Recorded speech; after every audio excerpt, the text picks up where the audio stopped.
یہ کہانی ہے ایک بہت ہی نوٹی اور کیوٹ لیمب کی جس کا نام چیکو تھا۔ چیکو کی ممی اسے بہت پیار کرتی، ہمیشہ اس کا خیال رکھتی اور اس کی حفاظت کے لیے پریشان رہتی۔ ممی چیکو کو ہمیشہ سمجھاتی کہ وہ جنگل کے خطرناک جانوروں سے دور رہے اور اسے جنگل اکیلے تو بالکل بھی نہیں نکلنا چاہیے، کیونکہ جنگل میں بہت سے ایسے جانور رہتے ہیں جو اس کو نقصان پہنچا سکتے ہیں، اور ایسے شکاری جانور بھی رہتے ہیں جو چیکو کو کھا سکتے ہیں۔ مگر شرارتی چیکو ممی کی باتوں کو توجہ نہ دیتا اور روز اپنے گھر کے باہر کھیلنے جاتا، دیر تک کھیلتا رہتا۔ ایک دن جب نوٹی چیکو کھیلتا کھیلتا ذرا آگے نکل گیا، اس نے کیا دیکھا کہ سامنے ایک بہت ہی خوبصورت چشمہ بہہ رہا ہے۔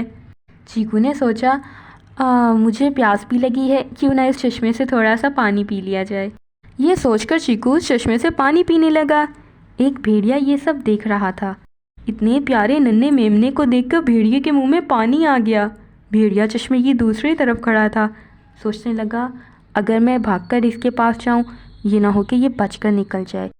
بھیڑیا آہستہ سے چلتا ہوا چشمے پر گیا اور پانی پینے لگا۔ ادھر چیکو نے بھیڑیے کو دیکھا تو اسے ممی کی باتیں یاد آئیں۔ وہ فوراً پہچان گیا کہ ممی اسے ایسے ہی جانوروں سے کیئرفل رہنے کا کہتی ہیں۔ بھیڑیا کہنے لگا، ارے چھوٹے میمنے، تم چشمے کا پانی گندا کر رہے ہو، ہٹو وہاں سے، مجھے صاف پانی پینا ہے۔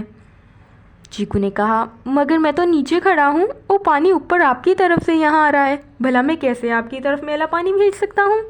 بھیڑیے نے جب یہ سنا تو سوچنے لگا شاید مجھے اب سوچ سمجھ کر بات کرنی چاہیے، اور چیکو اپنے بچنے کی دعائیں کر رہا تھا کہ پلیز اللہ میاں مجھے اس ولف سے بچائیں، آئندہ میں اپنی ممی کی بات ضرور مانوں گا۔ اور اتنے میں وہاں ایک ووڈ کٹر آیا، اس نے بھیڑیے کی خوب پٹائی کی اور چیکو بھاگتا ہوا اپنے گھر پہنچ گیا۔